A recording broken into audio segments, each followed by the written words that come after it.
This is Louis Tracy's The Silent Barrier, a work now in the public domain. Chapter 13. The Compact. Now, what have you to say? We are safe from meddlers here. Bower spoke curtly. Stampa and he were halfway across the narrow strip of undulating meadowland which shut off the hotel from the village.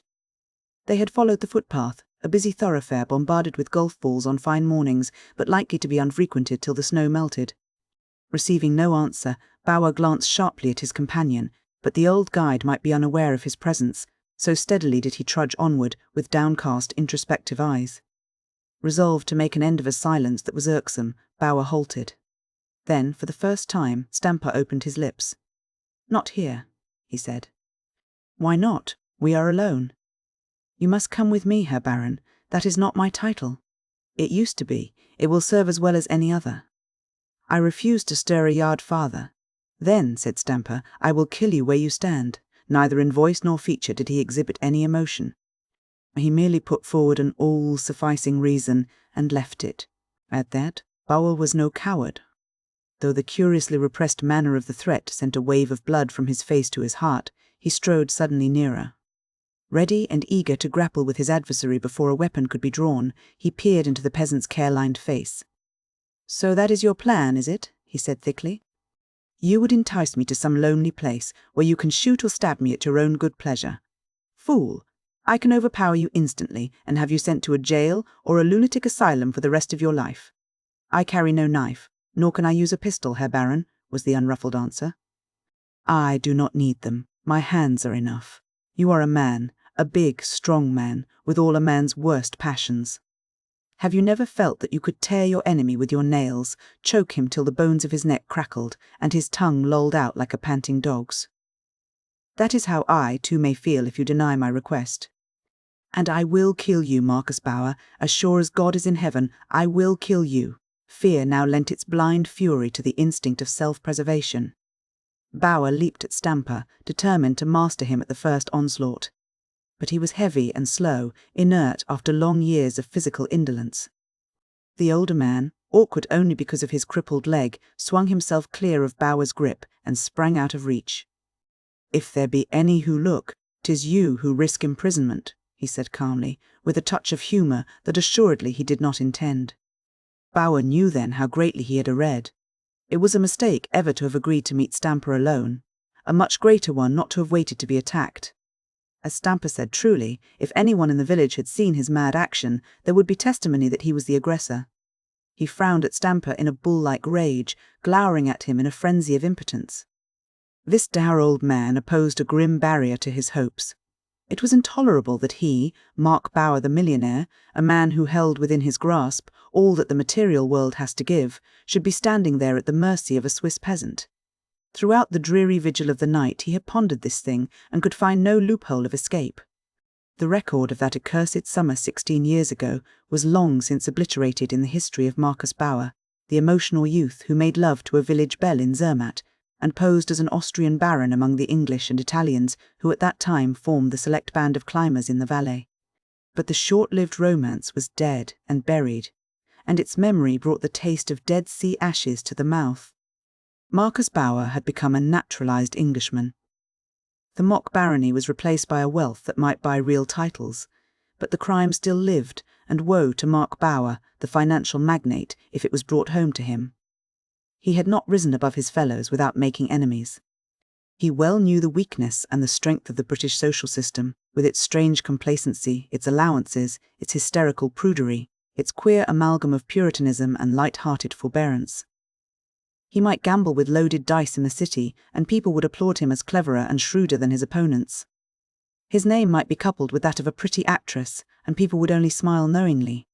But let a hint of his betrayal of Etta Stampa and its attendant circumstances reach the ears of those who hated him, and he would sink forthwith into the slough of rich parvenus who eke out their lives in vain efforts to enter the closely guarded circle from which he had been expelled. If that was the only danger, he might meet and vanquish it. The unscrupulous use of money, backed up by the law of libel, can do a great deal to still the public conscience. There was another, more subtle and heart-searching. He was genuinely in love with Helen Winton. He had reached an age when position and power were more gratifying than mere gilded bohemianism. He could enter Parliament either by way of Palace Yard or through the portals of the Upper House. He owned estates in Scotland and the home counties, and his Park Lane mansion figured already in the address books of half the peerage. It pleased him to think that in placing a charming and gracious woman like Helen at the head of his household, she would look to him as the lodestar of her existence, and not tolerate him with the well-bred hauteur of one of the many aristocratic young women who were ready enough to marry him, but who, in their heart of hearts, despised him. He had deliberately avoided that sort of matrimonial blunder. It promised more than it fulfilled. He refused to wed a woman who deemed her social rank dearly bartered for his money. Yet before ever the question arose, he knew quite well that this girl whom he had chosen, the poorly paid secretary of some harmless enthusiast, the strangely selected correspondent of an insignificant journal, would spurn him with scorn if she heard the story Stampa might tell of his lost daughter. That was the wildest absurdity in the mad jumble of events which brought him here face to face with a broken and frayed old man, one whom he had never seen before the previous day.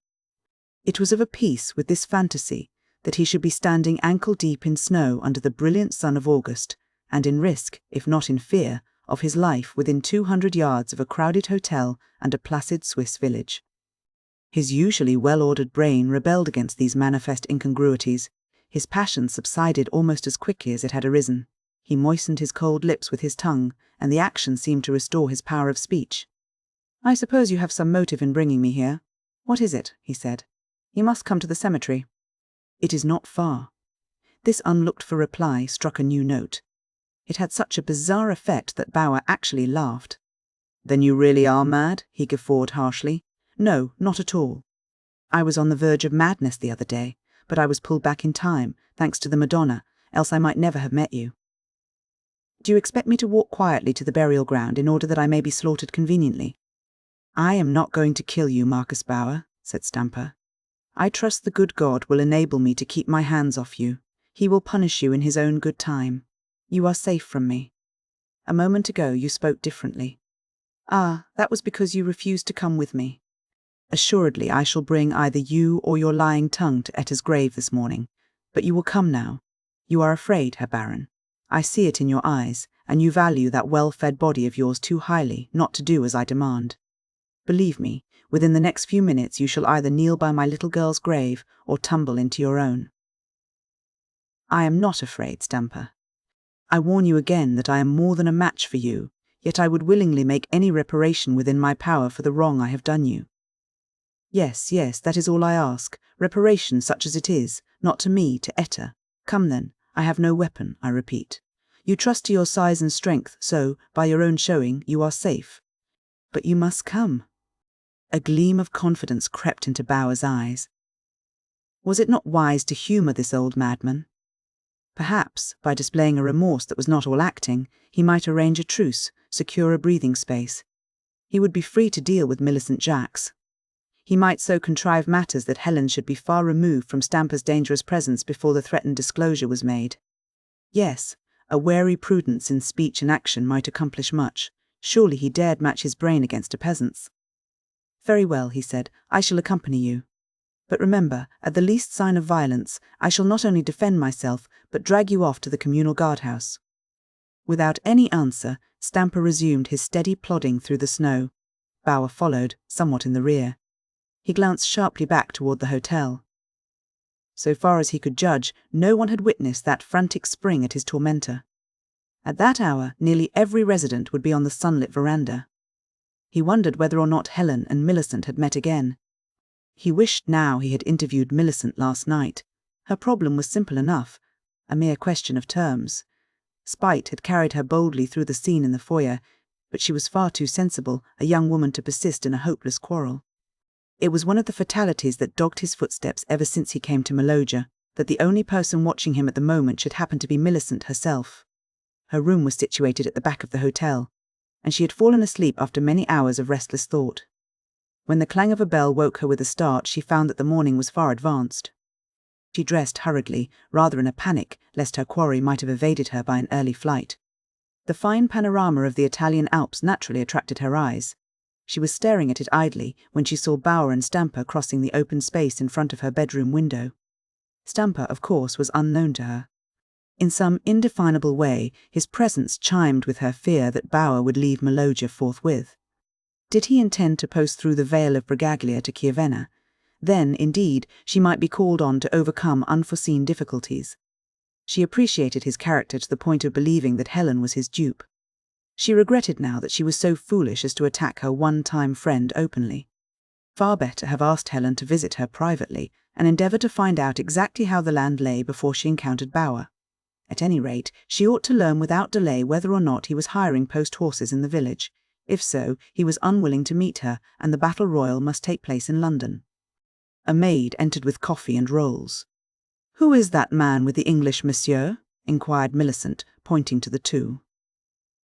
The servant was a St. Moritz girl, and a glance sufficed. "That? He is Christian Stampa, madam. He used to drive one of Jews's carriages, but he had a misfortune. He nearly killed a lady whom he was bringing to the hotel, and was dismissed in consequence. Now he is guide to an American gentleman. My God! But they are droll, the Americans." The maid laughed, and created a clatter with basin and hot water can. Millicent, forcing herself to eat quickly, continued to gaze after the pair. The description of Stampa's employer interested her. His drollery evidently consisted in hiring a cripple as guide. "Is the American monsieur named Charles K. Spencer?" she said, speaking very clearly. "I do not know, madam, but Marie, who is on the second, can tell me. Shall I ask?" "Do, please." Leontine bustled out. Just then Millicent was amazed by Bower's extraordinary leap at Stampa and the guide's agile avoidance of his would-be assailant. The men faced each other as though a fight was imminent, but the upshot was that they walked on together quietly. Be sure that two keen blue eyes watched their every motion thenceforth, never leaving them till they entered the village street and disappeared behind a large chalet. And what did it all mean? Mark Bower, scuffling with a villager. Millicent's smooth forehead wrinkled in earnest thought. How queer it would be if Bower was trying to force Spencer's guide into the commission of a crime. He would stop at nothing. He believed he could bend all men, and all women too, to his will. Was he angered by unexpected resistance? She hoped the maid would hurry with her news. Though she meant to go at once to the village, it would be a point gained if she was certain of Stampa's identity. She was already veiled and befurred when Leontine returned. Yes, Marie had given her full information. Madame had heard, perhaps, how Herr Bower and the pretty English mademoiselle were in danger of being snowed up in the Forno hut yesterday. Well, Stampa had gone with his voyageur, Monsieur Spensara, to their rescue, and the young lady was the one whom Stampa had endangered during his career as a cab driver. Again it was droll. Millicent agreed. For the second time, she resolved to postpone her journey to St. Moritz. Bower was surprised when Stampa led him into the main road. Having never seen any sign of a cemetery at Maloja, he guessed vaguely that it must be situated close to the church. Therein, in a sense, he was right. It will be remembered how Helen's solitary ramble on the morning after her arrival in Maloja brought her to the secluded graveyard. She first visited the little Swiss tabernacle which had attracted her curiosity, and thence took the priest's path to the last resting place of his flock. But Stampa had a purpose in following a circuitous route. He turned sharply round the base of a huge pile of logs, stacked there in readiness for the fires of a long winter. "Look," he said, throwing open the half-door of a cattle shed behind the timber. They found her here on the 2nd of August, a Sunday morning, just before the people went to early mass. By her side was a bottle labelled poison. She bought it in Zermatt on the 6th of July. So, you see, my little girl had been thinking a whole month of killing herself. Poor child! What a month, they tell me, Herr Baron. You left Zermatt on the 6th of July. Bower's face had grown cold and grey while the old man was speaking. He began to understand. Stampa would spare him none of the horror of the tragedy from which he fled like a lost soul when the news of it reached the hotel. Well, he would not draw back now. If Stampa and he were destined to have a settlement, why defer it? This was his day of reckoning, of atonement, he hoped, and he would not shirk the ordeal, though his flesh quivered and his humbled pride lashed him like a whip. The squalid stable was peculiarly offensive. Owing to the gale, the cattle that ought to be pasturing in the high Alp were crowded there in reeking filth. Yesterday, not long before this hour, he was humming verses of cow songs to Helen and beguiling the way to the Forno with a recital of the customs and idols of the hills. What a spiteful thing was fate! Why had this doting peasant risen from the dead to drag him through the mire of a past transgression? If Stampa betrayed anger, If his eyes and voice showed the scorn and hatred of a man justly incensed because of his daughter's untimely death, the situation would be more tolerable. But his words were mild, biting only by reason of their simple pathos. He spoke in a detached manner. He might be relating the unhappy story of some village maid of whom he had no personal knowledge. This complete self-effacement grated on Bower's nerves. It almost spurred him again to ungovernable rage. But he realized the paramount need of self-control. He clenched his teeth in the effort to bear his punishment without protest, and Stampa seemed to have the gift of divination. He read Bower's heart. By some means he became aware that the unsavoury shed was loathsome to the fine gentleman standing beside him. Etta was always so neat in her dress that it must have been a dreadful thing to see her laid there, he went on. She fell just inside the door. Before she drank the poison, she must have looked once at the top of old Corvatsch. She thought of me, I am sure, for she had my letter in her pocket telling her that I was at Pontresina with my voyageurs. And she would think of you too, her lover, her promised husband. Bower cleared his throat. He tried to frame a denial, but Stampa waved the unspoken thought aside. "Surely you told her you would marry her, Herr Baron," he said gently. "Was it not to implore you to keep your vow that she journeyed all the way from Zermatt to the Maloja? She was but a child, an innocent and frightened child, and you should not have been so brutal when she came to you in the hotel. Ah, well, it is all ended and done with now. It is said the Madonna gives her most powerful aid to young girls who seek from her son the mercy they were denied on earth. And my Etta has been dead 16 long years, long enough for her sin to be cleansed by the fire of purgatory. Perhaps today, when justice is done to her at last, she may be admitted to paradise. Who can tell? I would ask the priest, but he would bid me not question the ways of Providence." At last, Bower found his voice. "Etta is at peace," he muttered. "We have suffered for our folly, both of us. I could not marry her. It was impossible." Stampa did look at him then, such a look as the old Roman may have cast on the man who caused him to slay his loved daughter. Yet, when he spoke, his words were measured, almost reverent. "Not impossible, Marcus Bower. Nothing is impossible to God, and he ordained that you should marry my Etta." "I tell you," began Bower huskily, but the other silenced him with a gesture. "They took her to the inn. They are kind people who live there, and someone telegraphed to me. The news went to Zermatt and back to Pontresina. I was high up in the Bernina with my party. But a friend found me, and I ran like a madman over ice and rock in the foolish belief that if only I held my little girl in my arms, I should kiss her back to life again. I took the line of a bird. If I had crossed the Muretto, I should not be lame today, but I took Corvatsch in my path, and I fell, and when I saw Etta's grave, the grass was growing on it. Come, the turf is 16 years old now." Breaking off thus abruptly, he swung away into the open pasture. Bower, heavy with wrath and care, strode close behind. He strove to keep his brain intent on the one issue, to placate this sorrowing old man, to persuade him that silence was best. Soon they reached a path that curved upward among stunted trees. It ended at an iron gate in the centre of a low wall. Bower shuddered. This, then, was the cemetery. He had never noticed it, though in former years he could have drawn a map of the Maloja from memory, so familiar was he with every twist and turn of mountain, valley, and lake. The sun was hot on that small pine-sheltered hillock. The snow was beginning to melt. It clogged their feet and left green patches where their footprints would have been clearly marked an hour earlier. And they were not the only visitors that day.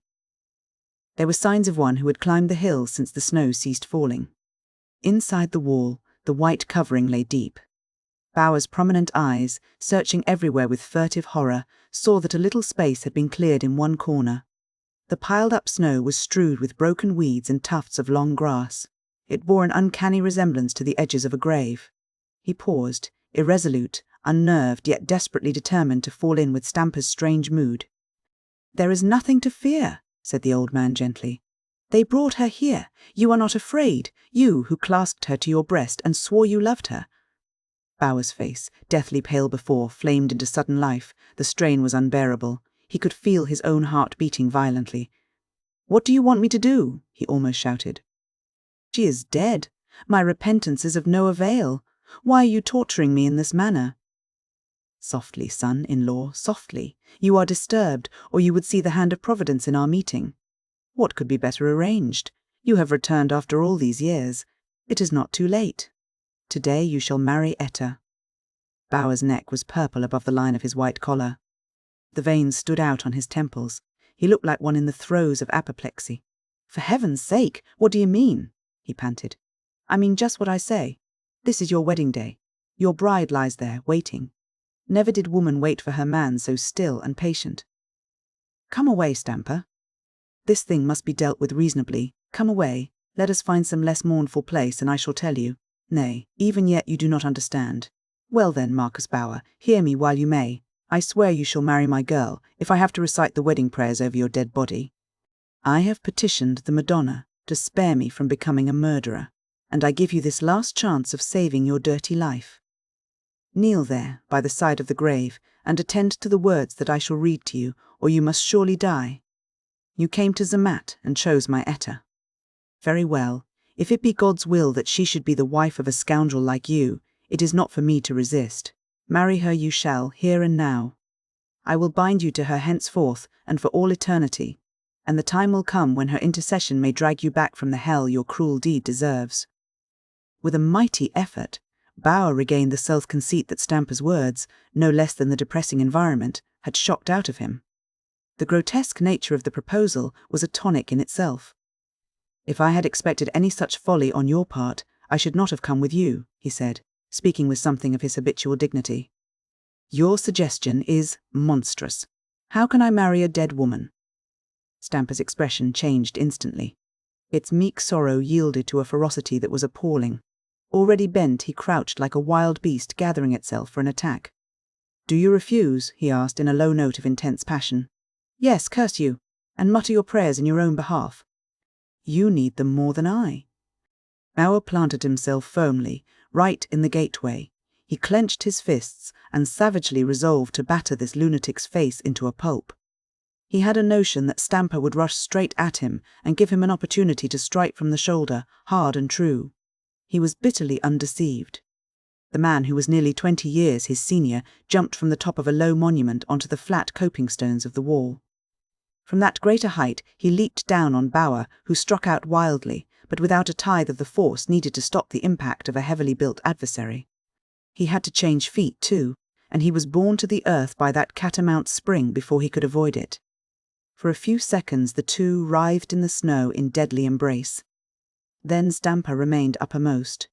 He had pinned Bower to the ground face downward. Kneeling on his shoulders, with the left hand gripping his neck and the right clutching his hair and scalp, he pulled back the wretched man's head till it was a miracle that the spinal column was not broken. "Now," he growled, "are you content?" There was no reply. It was a physical impossibility that Bower should speak. Even in his tempest of rage, Stampa realized this, and loosened his grip sufficiently to give his opponent a moment of precious breath. "Answer," he muttered again. "Promise you will obey, you brute, or I crack your neck." Bower gurgled something that sounded like an appeal for mercy. Stampa rose at once, but took the precaution to close the gate, since they had rolled into the cemetery during their short fight. "Sapper lot," he cried. "You are not the first who deemed me helpless because of my crooked leg. You might have run from me, Marcus Bower, you could never fight me. Were I at death's door, I would still have strength left to throttle you if once my fingers closed round your throat." Bower raised himself on hands and knees. He cut an abject figure, but he was beyond all thought of appearances. For one dread moment his life had trembled in the balance. That glimpse of death and of the gloomy path beyond was affrighting. He would do anything now to gain time. Wealth, fame, love itself. What were they, each and all, when viewed from the threshold of that barrier which admits a man once and forever? In deep, labouring gasps his breath came back. The blood coursed freely again in his veins. He lived. Ah, that was everything. He still lived. He scrambled to his feet, bare-headed, yellow-skinned, dazed and trembling. His eyes dwelt on Stampa with a new timidity. He found difficulty in straightening his limbs. He was quite insensible of his ridiculous aspect. His clothing, even his hair, was matted with soft snow. In a curiously servile way, he stooped to pick up his cap. Stampa lurched toward the tiny patch of grass from which he had cleared the snow soon after daybreak. "Kneel here at her feet," he said.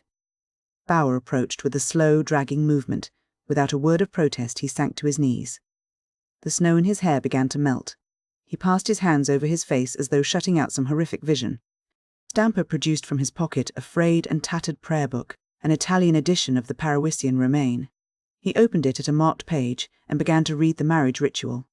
Though the words were Latin, and he was no better educated than any other peasant in the district, he pronounced the sonorous phrases with extraordinary accuracy. Of course he was an Italian, and Latin was not such an incomprehensible tongue to him as it would prove to a German or Englishman of his class. Moreover, the liturgy of the Church of Rome is familiar to its people, no matter what their race.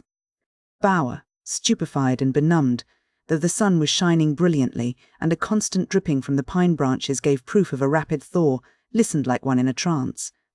He understood scattered sentences, brokenly, yet with sufficient comprehension. "Confitio Dio omnipotenti," mumbled Stampa. And the bridegroom in this strange rite knew that he was making the profession of a faith he did not share. His mind cleared by degrees.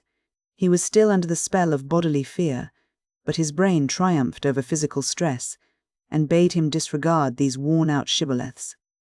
Nevertheless, the words had a tremendous significance. Pater noster quies in colis, sanctificita nomen tuum, dimite nobis debita nostra sicute, e nos dimitimus debitoribus nostris. It was quite easy to follow their general drift. Anyone who had ever recited the Lord's Prayer in any language would realize that he was asking the deity to forgive him his trespasses as he forgave those who trespassed against him. And there came to the kneeling man a thrilling consciousness that Stampa was appealing for him in the name of the dead girl, the once blushing and timid maid whose bones were crumbling into dust beneath that coverlet of earth and herbage. There could be no doubting the grim earnestness of the reader. It mattered not a jot to Stampa that he was usurping the functions of the church in an outlandish travesty of her ritual.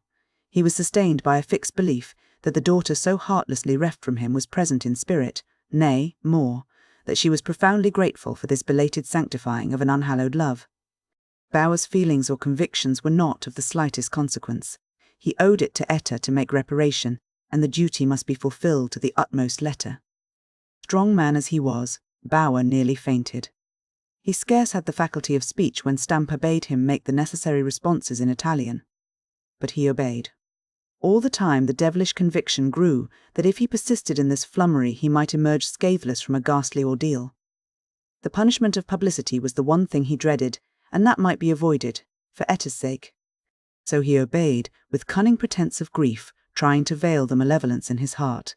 At last, when the solemn per omnia secula seculorum and a peaceful amen announced the close of this amazing marriage service, Stampa looked fixedly at his supposed son-in-law. "Now, Marcus Bower," he said, "I have done with you. See to it that you do not again break your plighted vows to my daughter. She is your wife. You are her husband. Not even death can divide you. Go." His strong, splendidly moulded face, massive and dignified, cast in lines that would have appealed to a sculptor who wished to limn the features of a patriarch of old, wore an aspect of settled calm. He was at peace with all the world. He had forgiven his enemy. Bower rose again stiffly. He would have spoken, but Stampa now fell on his knees and began to pray silently. So the millionaire, humbled again and terror-stricken by the sinister significance of those concluding words, yet not daring to question them, crept out of the place of the dead. As he staggered down the hillside, he looked back once. He had eyes only for the little iron gate, but Stampa came not. Then he essayed to brush some of the clinging snow off his clothes. He shook himself like a dog after a plunge into water. In the distance he saw the hotel, with its promise of luxury and forgetfulness. And he cursed Stampa with a bitter fury of emphasis, trying vainly to persuade himself that he had been the victim of a maniac's delusion. Chapter 14. Wherein Millicent, ARMSFORTHEFRAY, Millicent was wondering how she would fare in the deep snow in boots that were never built for such a test. She was standing on the swept roadway between the hotel and the stables, and the tracks of her quarry were plainly visible. But the hope of discovering some explanation of Bower's queer behaviour was more powerful than her dread of wet feet. She was gathering her skirts daintily before taking the next step, when the two men suddenly reappeared. They had left the village and were crossing the line of the path. Shrinking back under cover of an empty wagon, she watched them.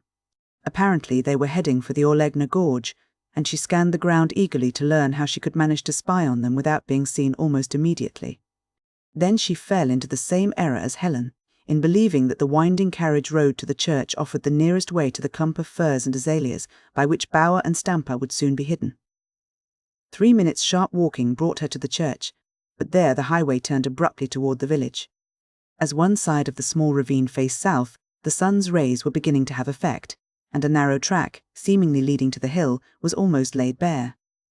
In any event, it must bring her near the point where the men vanished, so she went on breathlessly. Crossing the rivulet, already swollen with melting snow, she mounted the steps cut in the hillside.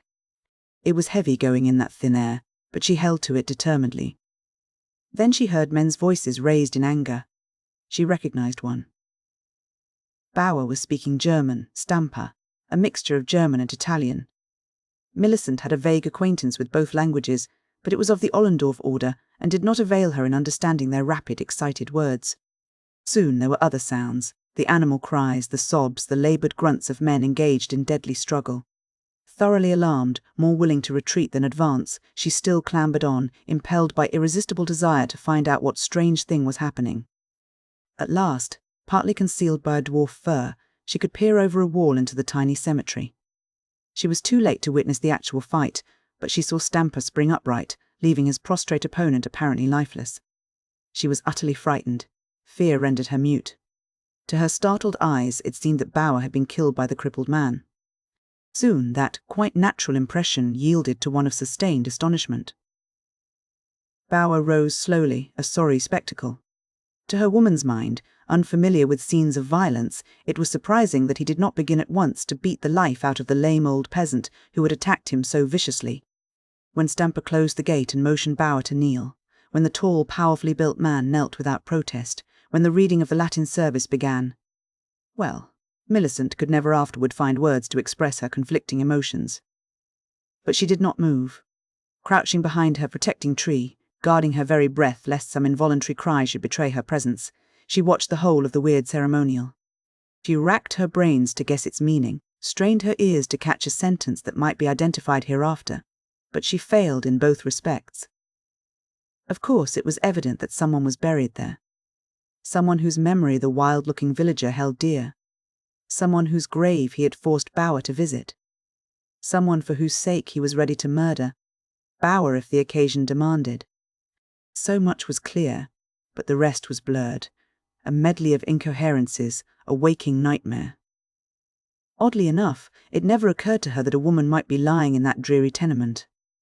Her first vague imagining suggested that Bower had committed a crime, killed a man, and that an avenger had dragged him to his victim's last resting place. That Stampa was laboriously plodding through the marriage ritual was a fantastic conceit of which she received no hint. There was nothing to dissolve the mist in her mind. She could only wait and marvel. As the strange scene drew to its close, she became calmer. She reflected that some sort of registry would be kept of the graves. A few dismal monuments and 2 rows of little black wooden crosses that stuck up mournfully out of the snow gave proof positive of that. She counted the crosses. Stampa was standing near the 7th from a tomb easily recognizable at some future time. Bower faced it on his knees. She could not see him distinctly, as he was hidden by the other man's broad shoulders. But she did not regret it, because the warm brown tints of her furs against the background of snow and foliage might warn him of her presence. She thanked the kindly stars that brought her here. No matter what turn events took now, she hoped to hold the whip hand over Bower. There was a mystery to be cleared, of course, but with such materials she could hardly fail to discover its true bearings. So she watched, in tremulous patience, quick to note each movement of the actors in a drama, the like to which she had never seen on the stage. At last, Bower slunk away. She heard the crunching of his feet on the snow, and, when Stampa ceased his silent prayer, she expected that he would depart by the same path. To her overwhelming dismay, he wheeled round and looked straight at her. In reality, his eyes were fixed on the hills behind her. He was thinking of his unhappy daughter. The giant mass of Corvatsch was associated in his mind with the girl's last glimpse of her beloved Switzerland, while on that same memorable day it threw its deep shadow over his own life.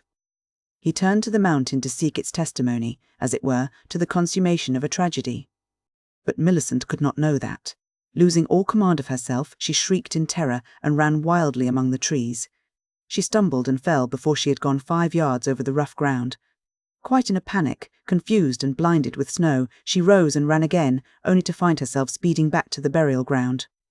Then, in a very agony of distress, she stood still. Stampa was looking at her, with mild surprise displayed in every line of his expressive features. "What are you afraid of, signorina?" he asked in Italian. She half understood, but her tongue clove to the roof of her mouth. Her terror was manifest, and he pitied her. He repeated his question in German. A child might have recognized that this man of the benignant face and kindly, sorrow-laden eyes intended no evil. "I am sorry. I beg your pardon, Herr Stampa," she managed to stammer. "Ah, you know me then, signorina, but everybody knows old Stampa. Have you lost your way? I was taking a little walk and happened to approach the cemetery. I saw— There is nothing to interest you here, madam, and still less to cause fear. But it is a sad place at the best. Follow that path. It will lead you to the village or the hotel." Her fright was subsiding rapidly. She deemed the opportunity too good to be lost. If she could win his confidence, what an immense advantage it would be in her struggle against Bower. Summoning all her energies and trying to remember some of the German sentences learned in her school days, she smiled wistfully. "You are in great trouble," she murmured. "I suppose Herr Bower has injured you?" Stampa glanced at her keenly. He had the experience of 60 years of a busy life to help him in summing up those with whom he came in contact, and this beautiful, richly dressed woman did not appeal to his simple nature as did Helen when she surprised his grief on a morning not so long ago. And moreover, the elegant stranger was little better than a spy, for none but a spy would have wandered among the rocks and shrubs in such weather, and he was in no mood to suffer her inquiries. "I am in no trouble," he said, "and Herr Bower has not injured me." "But you fought," she persisted. "I thought you had killed him. I almost wish you had. I hate him." "It is a bad thing to hate anyone. I am 3 times your age, so you may or may not regard my advice as excellent. Come round by the corner of the wall, and you will reach the path without walking in the deep snow. Good morning, madam." He bowed with an ease that would have proclaimed his nationality if he had not been an Italian mountaineer in every poise and gesture. Stooping to recover his alpine hat, which was lying near the cross at the head of the grave, he passed out through the gate before Millicent was clear of the wall. He made off with long, uneven but rapid strides, leaving her hot with annoyance that a mere peasant should treat her so cavalierly. Though she did not understand all he said, she grasped its purport. But her soreness soon passed. The great fact remained that she shared some secret with him and Bower, a secret of an importance she could not yet measure. She was tempted to go inside the cemetery, and might have yielded to the impulse had not a load of snow suddenly tumbled off the broad fronds of a pine. The incident set her heart beating furiously again. How lonely was this remote hilltop! Even the glorious sunshine did not relieve its brooding silence. Thus it came about that these 3 people went down into the valley, each within a short distance of the others, and Spencer saw them all from the high road, where he was questioning an official of the Federal Post Office as to the method of booking seats in the banquet of the diligence from Vicosoprano. That he was bewildered by the procession goes without saying. Where had they been, and how in the name of wonder could the woman's presence be accounted for? The polite postmaster must have thought that the Englishman was very dense that morning. Several times he explained fully that the 2 desired seats in the diligence must be reserved from Chiavenna. As many times did Spencer repeat the information without in the least seeming to comprehend it. He spoke with the detached air of a boy in the first form reciting the 5th proposition in Euclid. At last the postmaster gave it up in despair. "You see that man there?" he said to a keenly interested policeman when Spencer strolled away in the direction of the village. "He is of the most peculiar. He talks German like a parrot. He must be a rich American. Perhaps he wants to buy a diligence." "Well, Weiss," said the other, "money makes some folk mad." And indeed, through Spencer's brain was running a bedlamite jingle, a triolet of which the dominant line was Bower, Stampa, and Millicent Jarks. The meeting of Bower and Stampa was easy of explanation. After the guide's story of the previous evening, nothing but Stampa's death or Bower's flight could prevent it. But the woman from the Wellington Theatre, how had she come to know of their feud? He was almost tempted to quote the only line of Molière ever heard beyond the shores of France. Like every visitor to the Maloja, he was acquainted with each of its roads and footpaths, except the identical one that these 3 descended. Where did it lead to? Before he quite realized what he was doing, he was walking up the hill. In places where the sun had not yet caught the snow, there was a significant trail. Bower had come and gone once, Stampa, or some man wearing village, made boots twice, but the single track left by Millicent's smart footwear added another perplexing item to the puzzle.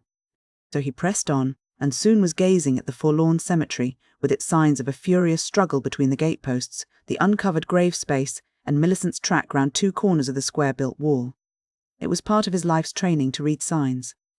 The mining engineer who would hit on a 6-inch lode in a mountain of granite must combine imagination with knowledge, and Spencer quickly made out something of the silent story.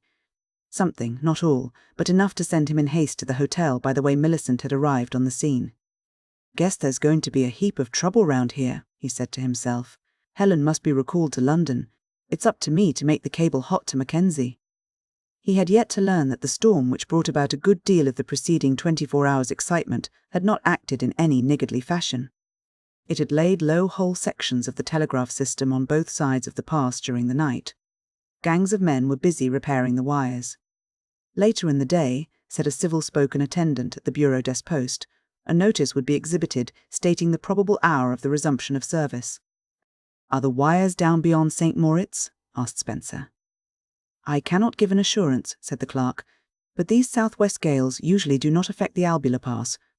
The road to St. Moritz is practicable, as this morning's mail was only 40 minutes behind time." Spencer ordered a carriage, wrote a telegram, and gave it to the driver, with orders to forward it from St. Moritz if possible. And this was the text: "Mackenzie, Firefly Office, Fleet's Tea, London. Wire Miss Winton positive instructions to return to England immediately. Say she is wanted at office. I shall arrange matters before she arrives. This is urgent. Spencer." A heavy weight gradually lifted off his shoulders as he watched the wheels of the vehicle churning up the brown snow broth along the valley road. Within 2 hours his message would reach a telegraph office. 2 more would bring it to Mackenzie. With reasonable luck, the line repairers would link Melosia to the outer world that afternoon, and Helen would hie homeward in the morning. It was a pity that her holiday and his wooing should be interfered with, but who could have foretold that Millicent Jacques would drop from the sky in that unheralded way? Her probable interference in the quarrel between Stampa and Bower put Mrs. de la Verre's suggestion out of court. A woman bent on requiting a personal slight would never consent to forego such a chance of obtaining ample vengeance as Bower's earlier history provided. In any case, Spencer was sure that the sooner Helen and he were removed from their present environment, the happier they would be. He hoped most fervently that the course of events might be made smooth for their departure. He cared not a jot for the tittle-tattle of the hotel. Let him but see Helen re-established in London, and it would not be his fault if they did not set forth on their honeymoon before the year was much older. He disliked this secret plotting and contriving. He adopted such methods only because they offered the surest road to success. Were he to consult his own feelings, he would go straight to Helen, tell her how chance had conspired with vagrom fancy to bring them together, and ask her to believe, as all who love are ready to believe, that their union was predestined throughout the ages. But he could not explain his presence in Switzerland without referring to Bower, and the task was eminently distasteful. In all things concerning the future relations between Helen and himself, he was done with pretense. If he could help it, her first visit to the Alps should not have its record darkened by the few miserable pages torn out of Bower's life. After many years, the man's sin had discovered him. That which was then done in secret was now about to be shrieked aloud from the housetops. Even the gods cannot undo the past, said the old Greeks, and the stern dogma had lost nothing of its truth with the march of the centuries. Indeed, Spencer regretted his rival's threatened exposure. If it lay in his power, he would prevent it, meanwhile. Helen must be snatched from the enduring knowledge of her innocent association with the offender and his pillory. He set his mind on the achievement. To succeed, he must monopolize her company until she quitted the hotel en route for London. Then he thought of Mrs. de la Verre as a helper. Her seeming shallowness, her glaring affectations no longer deceived him. The mask lifted for an instant by that backward glance as she convoyed Helen to her room. The previous night had proved altogether ineffective since their talk on the veranda.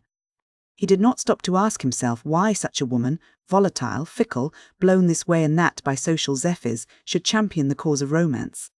He simply thanked heaven for it, nor sought other explanation than was given by his unwavering belief in the essential nobility of her sex. Had he trusted to her intuition and told Millicent Jacks at the earliest possible moment exactly how matters stood between Helen and himself? It is only reasonable to suppose that the actress would have changed her plan of campaign.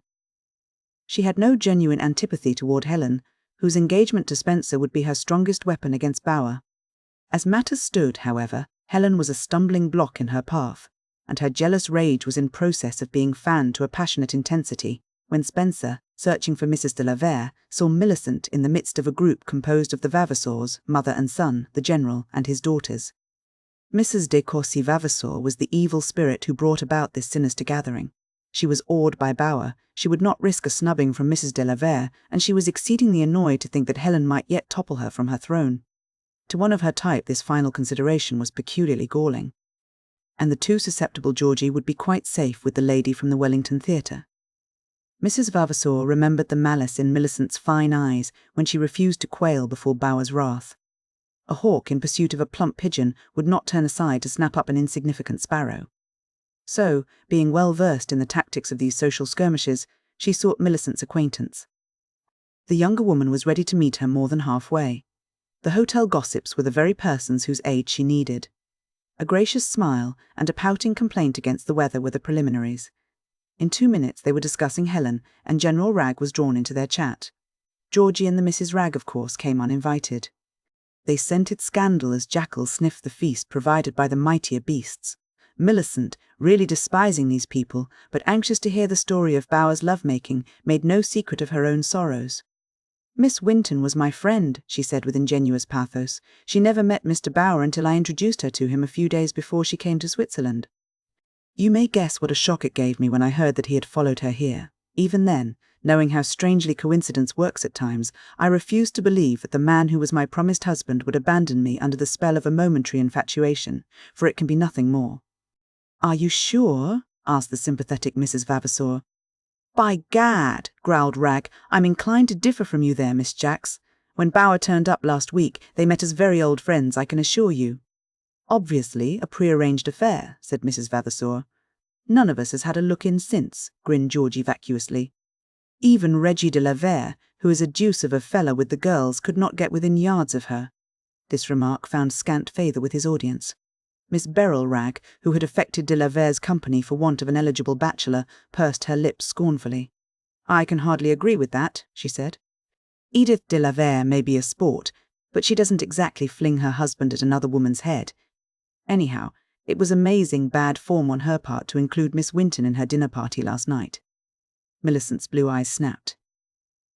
"Did Helen Winton dine in public yesterday evening?" she demanded.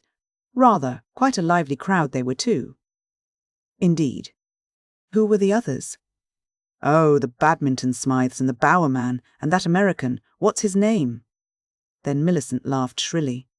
She saw her chance of delivering a deadly stroke and took it without mercy. "The American? Spencer? What a delightful mixture! Why, he is the very man who is paying Miss Winton's expenses." "So you said last night." "A somewhat, dangerous statement," coughed the General. "Rather stiff, you know." What?" put in Georgie. His mother silenced him with a frosty glance. "Of course you have good reasons for saying that," she interposed. Spencer passed at that instant, and there was a thrilling pause. Millicent was well aware that every ear was alert to catch each syllable. When she spoke, her words were clear and precise. "Naturally, one would not say such a thing about any girl without the utmost certainty," she purred. "Even then, there are circumstances under which one ought to try and forget it. But, if it is a question as to my veracity in the matter, I can only assure you that Miss Winton's mission to Switzerland on behalf of the Firefly is a mere blind for Mr. Spencer's extraordinary generosity. He is acting through the paper, it is true, but some of you must have seen the Firefly. How could such a poor journal afford to pay a young lady £100 and give her a return ticket by the Engadine Express for 4 silly articles on life in the High Alps? Why, it is ludicrous." "Pretty hot, I must admit," sniggered Georgie, thinking to make peace with Beryl Ragg. But she seemed to find his humour not to her taste. "It is the kind of arrangement from which one draws one's own conclusions," said Mrs. Vavasor blandly. "But I say, does Bower know this?" asked Ragg, swinging his eyeglasses nervously. Though he dearly loved these carpet battles, He was chary of figuring in them, having been caught badly more than once between the upper and nether millstones of opposing facts. "You heard me tell him," was Millicent's confident answer. "If he requires further information, I am here to give it to him. Indeed, I have delayed my departure for that very reason. By the way, General, do you know Switzerland well?" "Every hotel in the country," he boasted proudly. "I don't quite mean in that sense. Who are the authorities? For instance, if I had a friend buried in the cemetery here, to whom should I apply for identification of the grave?" The General screwed up his features into a judicial frown. "Well, I should go to the communal office in the village if I were you," said he. Braving his mother's possible displeasure, George de Courcy Vavasour asserted his manliness for Beryl's benefit. "I know the right Johnny," he said. "Let me take you to him, Miss Jack." "A what?" Millicent affected to consider the proposal. She saw that Mrs. Vavasour was content. "It is very kind of you," she said with her most charming smile. "Have we time to go there before lunch?" "Oh, loads." "I am walking toward the village. May I come with you?" asked Beryl Ragg. "That will be too delightful," said Millicent. Georgie, feeling the claws beneath the velvet of Miss Ragg's voice, could only suffer in silence. The three went out together. The two women did the talking, and Millicent soon discovered that Bower had unquestionably paid court to Helen from the first hour of his arrival in the Maloja, whereas Spencer seemed to be an utter stranger to her and to every other person in the place.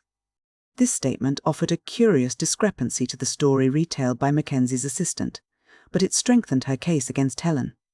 She grew more determined than ever to go on to the bitter end. A communal official raised no difficulty about giving the name of the occupant of the grave marked by the 7th cross from the tomb she described. A child was buried there, a boy who died 3 years ago. With Beryl Ragg's assistance, she cross-examined the man, but could not shake his faith in the register. The parents still lived in the village. The official knew them and remembered the boy quite well. He had contracted a fever and died suddenly. This was disappointing. Millicent, prepared to hear of a tragedy, was confronted by the commonplace. But the special imp that attends all mischief-makers prompted her next question. "Do you know Christian Stampa, the guide?" she asked. The man grinned. "Yes, Signora. He has been on the road for years, ever since he lost his daughter. Was he any relation to the boy? What interest would he have in this particular grave?" The custodian of parish records stroked his chin. He took thought and reached for another ledger. He ran a finger through an index and turned up a page.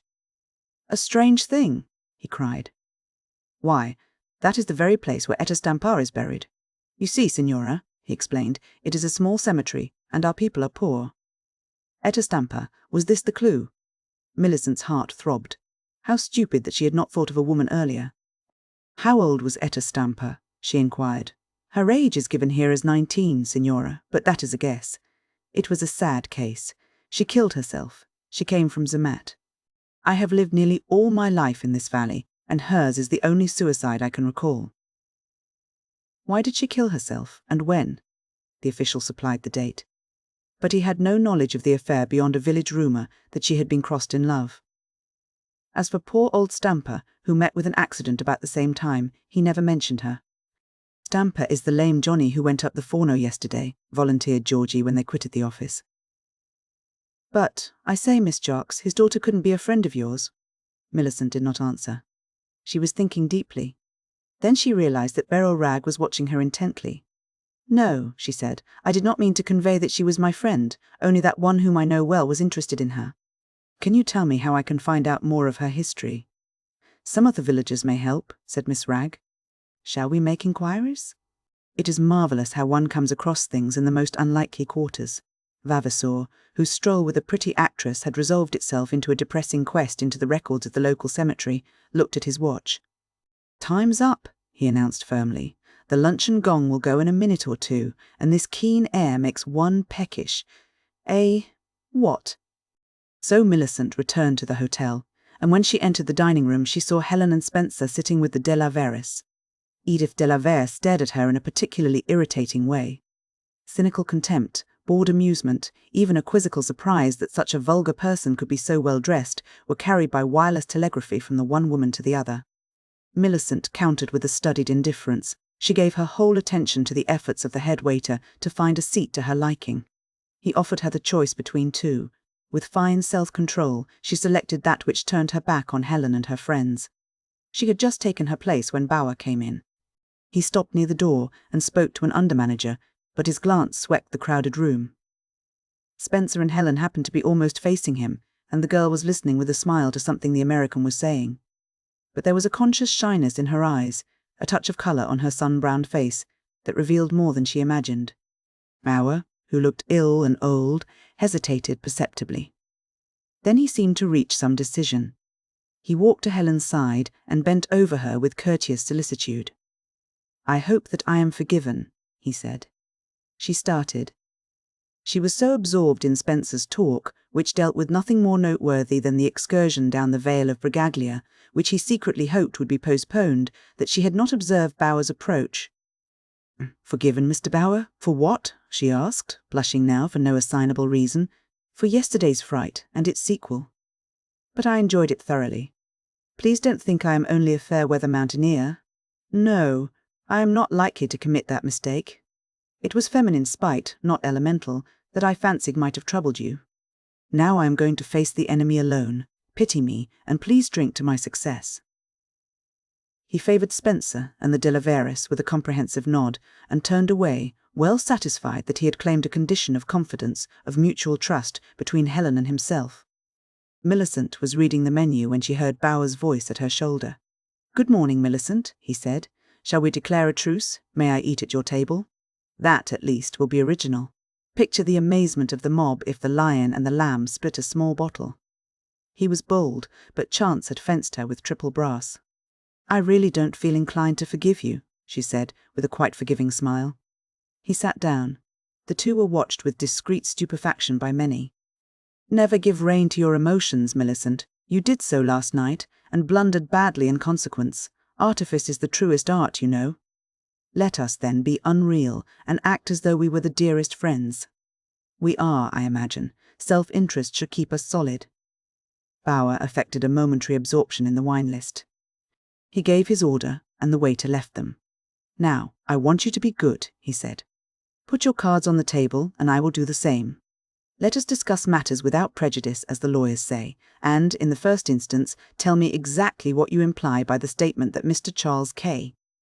Spencer, of Denver, Colorado, as he appears in the hotel register, is responsible for Helen Winton's presence here today."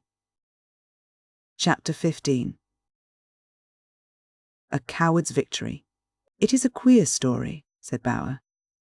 "Because it is true," retorted Millicent, "yet she never set eyes on the man until she met him here. That is rather impossible, isn't it? It is a fact, nevertheless. On the day I arrived in Maloja, a letter came from the editor of the Firefly, telling her that he had written to Spencer, whom he knew, and suggested that they should become acquainted." "These things are easily managed," said Millicent airily. "I accept Miss Winton's version." Bower spoke with brutal frankness. The morning's tribulation had worn away some of the veneer. He fully expected the girl to flare into ill-suppressed rage. Then he could deal with her as he liked. He had not earned his repute in the City of London without revealing at times the innate savagery of his nature. As soon as he had taunted his adversaries into a passion, he found the weak joints in their armour. He was surprised now that Millicent should laugh. If she was acting well. "It is too funny for words to see you playing the trustful swain," she said. "One necessarily believes the best of one's future wife. So you still keep up that pretense?" It was a good line in last night's situation, but it becomes farcical when applied to light comedy. "I give you credit for sufficient wit to understand why I joined you here. We can avoid unpleasant explanations. I am prepared to bury the hatchet on terms." "Terms?" "Yes, you are a blackmailer, a somewhat dangerous one. You tempt me to revise the wisest of La Rochefoucauld's maxims and say that every woman is at heart a snake. You owe everything to me, yet you are not content. Without my help you would still be carrying a banner in the chorus. Unless I continue my patronage, that is what you must go back to. Don't imagine that I am treating with you out of sentiment. For Helen's sake, for her sake only, I offer a settlement." Millicent's eyes narrowed a little, but she affected to admire the gleaming beads in a glass of champagne. "Pray continue," she said. "Your views are interesting." There was some danger lest Bower should reverse his wanted procedure and lose his own temper in this unequal duel. They both spoke in low tones. Anyone watching them would find the smiles of conventionality on their lips. To all outward seeming, they were indulging in a friendly gossip. "Of course you want money," he said. "That is the be-all and end-all of your existence. Very well. Write a letter to Miss Winton apologizing for your conduct. Take yourself away from here at 3 o'clock and from St. Moritz by the next train, and I not only withdraw my threat to bar you in the profession, but shall hand you a cheque for £1,000. Millicent pretended to consider his proposal. She shook her head. "Not nearly enough," she said, with a sweetly deprecatory mow. "It is all you will get. I repeat that I am doing this to spare Helen's feelings. Perhaps I am ill-advised. You have done your worst already, and it only remains for me to crush you, but I stick to the bargain for 5 minutes. Dear, dear," she sighed. "Only 5 minutes? Do you get rid of your troubles so quickly? How nice to be a man, and to be able to settle matters with such promptitude." Bower was undeniably perplexed, but he held to his line. Unwavering tenacity of purpose was his chief characteristic. "Meanwhile," he said, "let us talk of the weather. A most seasonable topic. It was altogether novel this morning to wake and find the world covered with snow." "If the Maloja is your world, you must have thought it rather chilling," he laughed. "Yes, cold perhaps, but fascinating. I went for a walk. You see, I wanted to be alone, to think what I should do for the best. A woman is so helpless when she has to fight a big, strong man like you. Chance led me to the cemetery. What an odd little place it is. Wouldn't you hate to be buried there?" It was now Millicent's turn to be surprised. Not by the slightest tremor did Bower betray the shock caused by her innuendo. His nerves were proof against further assault that day. Fear had conquered him for an instant when he looked into the gate of darkness. With its passing from before his eyes, his intellect resumed its sway, and he weighed events by that nicely adjusted balance. None but a man who greatly dared would be sitting opposite Millicent at that moment. None but a fool would have failed to understand her. But he gave no sign that he understood. He refilled his glass and emptied it with the gusto of a connoisseur. "That is a good wine," he said. "Sometimes pints are better than quarts, although of the same vintage. Oh, waiter, another half bottle, please." "No more for me, of course," murmured Millicent. "I must keep my head clear. So much depends on the next 5 minutes. 3, to be exact. Ah, then I must use them to advantage. Shall I tell you more about my early stroll?" "What time did you go out?" "Soon after 10 o'clock. "You saw what?" "A most exciting struggle, and, what shall I call it, a ceremony." Bower was silent for an appreciable time. He watched a waiter uncorking the champagne. When the bottle was placed on the table, he pretended to read the label. He was thinking that Stampa's marriage service was not so futile after all. It had soon erected its first barrier. Millicent, who had qualities rare in a woman, turned and looked at a clock. Incidentally, she discovered that Spencer was devoting some attention to the proceedings at her table. Still Bower remained silent. She stole a glance at him. She was conscious that an abiding dread was stealing into her heart, but her stage training came to her aid, and she managed to say evenly, "My little ramble does not appear to interest you." "It does," he said. "I have been arguing the pros and cons of a ticklish problem. There are 2 courses to me. I can either bribe you or leave you to your own devices. The latter method implies the interference of the police. I dislike that. Helen would certainly be opposed to it. I make the 1,000 into 5, but I want your answer now." "I accept," she said instantly. "Ah, but you are trembling. Queer, isn't it? How thin is the partition between affluence and a prison? There are dozens of men who stand high in commercial circles in London who ought to be in jail. There are quite as many convicts in Portland who reached penal servitude along precisely the same road. That is the penalty of being found out. Let me congratulate you. And do try another glass of this excellent wine. You need it, and you have to pack your belongings at once, you know." "Thank you." Her eyes sparkled. Her well-modulated voice was hardly under control. £5,000 was a great deal of money, but the tragedy of Etta Stampa's life might have been worth more. How could she find out the whole truth? She must accomplish that in some way. Therein, however, she greatly miscalculated. Bower divined her thought almost before it was formed. "For goodness sake, let us put things in plain English," he said. "I am paying you handsomely to save the woman I am going to marry from some little suffering and heartache. Perhaps it is unnecessary. Her fine nature might forgive a man a transgression of his youth.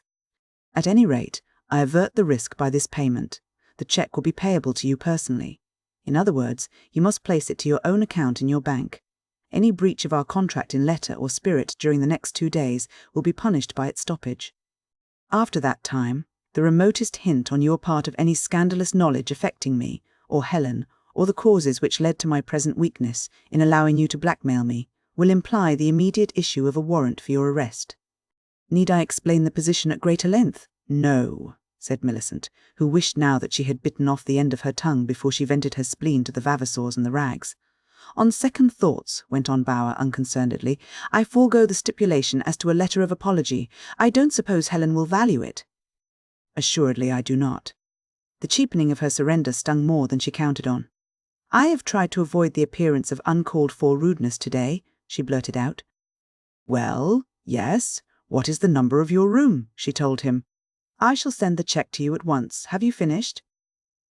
He accompanied her to the door, bowed her out and came back. Smiling affably, he pulled a chair to Mrs. de la Verre's side. I quite enjoyed my luncheon, he said. You all heard that stupid outburst of Millicent's last night, so there is no harm in telling you that she regrets it. She is leaving the hotel forthwith. Helen rose suddenly. She is one of my few friends, she said. I cannot let her go in anger. She is unworthy of your friendship, exclaimed Bower sharply. Take my advice and forget that she exists. You cannot forget that anyone exists or has existed, said Spencer quietly. What, you too? Said Bower. His eyes sought the American's and flashed an unspoken challenge. He felt that the world was a few 100 years too old.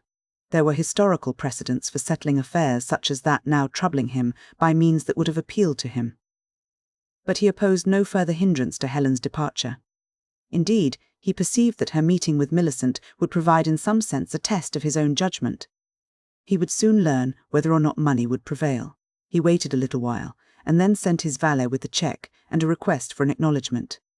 The man brought him a scribbled note, was rather taken aback by appearance of H.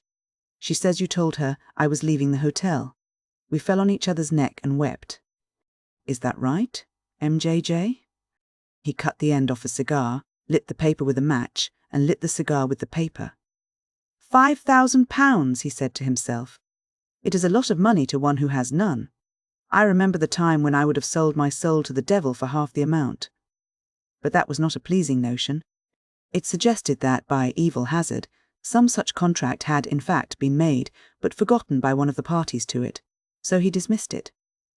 Having disposed of Stampa and Millicent, practically between breakfast and lunch, there were no reasons why he should trouble further about them. The American threatened a fresh obstacle. He was winning his way with Helen altogether too rapidly. In the light of those ominous words at the luncheon table, his close association with Stampa indicated a definite knowledge of the past. Curse him! Why did he interfere? Bower was eminently a selfish man. He had enjoyed unchecked success for so long a time that he railed now at the series of mischances that tricked the feet of his desires. Looking back through recent days, he was astonished to find how often Spencer had crossed his path. Before he was 4 hours in Maloja, Helen, in his hearing, had singled out the American for conjecture and scrutiny. Then Dunstan spoke of the same man as an eager adversary at baccarat, but the promised game was arranged without Spencer's cooperation, greatly to Dunstan's loss. A man did not act in such fashion without some motive. What was it? This reserved, somewhat contemptuous rival had also snatched Helen from his company many times. He had undoubtedly rendered some service in coming to the Forno hut, but Bower's own lapse from sanity on that occasion did not escape his notice. Finally, this cool-mannered, alert youngster from the New World did not seem to care a fig for any prior claim on Helen's affections. His whole attitude might be explained by the fact that he was Stampa's employer and had won the old guide's confidence. Yes, the American was the real danger. That pale ghost conjured from the grave by Stampa was intangible, powerless, a dreamlike wraith evoked by a madman's fancy. Already the fear engendered myopia of the morning was passing from Bower's eyes. The passage of arms with Millicent had done him good. He saw now that if he meant to win Helen, he must fight for her. Glancing at his watch, he found that the time was 2:45. He opened a window in his sitting room, which was situated in the front of the hotel. By leaning out, he could survey the carriage stand at the foot of the long flight of steps. A pair-horse vehicle was drawn up there, and men were fastening portly dress baskets in the baggage carrier over the hind wheels. He smiled.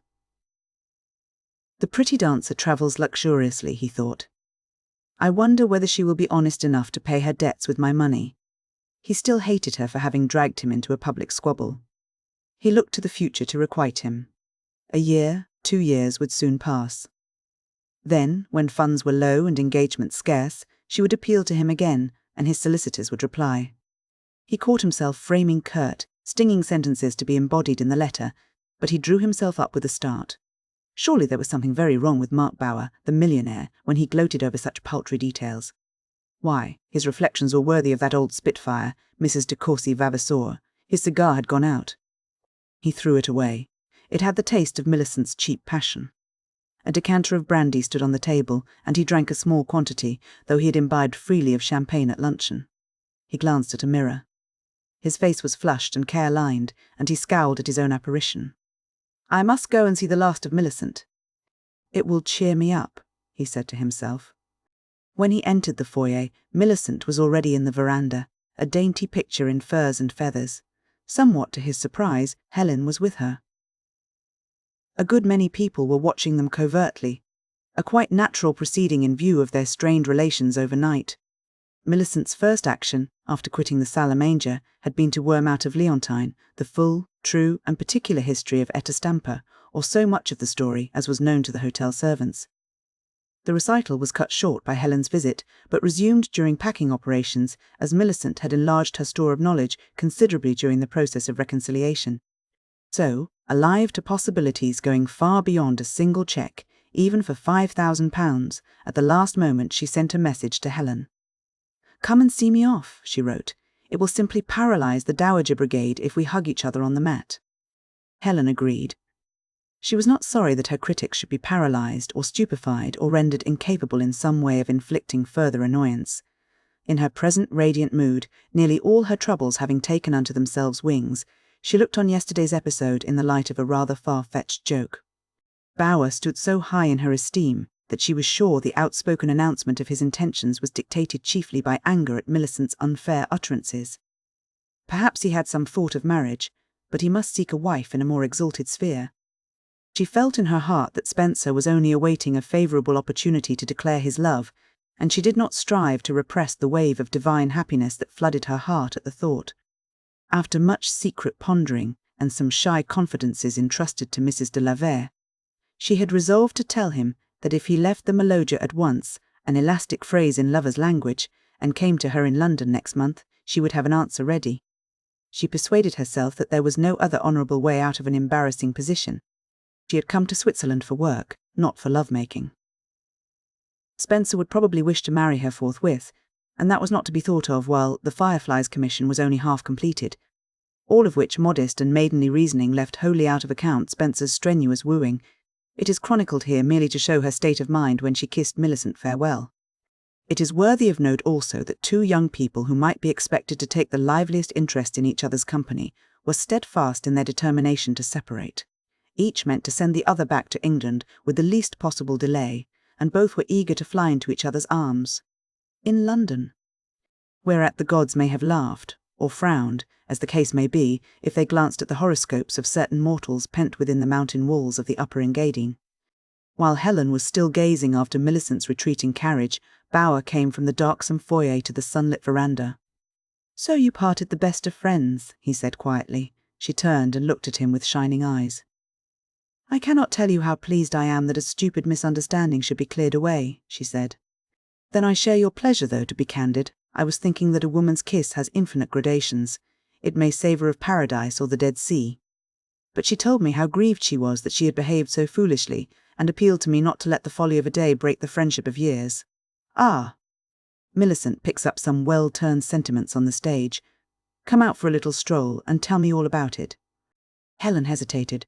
"It will soon be tea time," she said, with a self-conscious blush.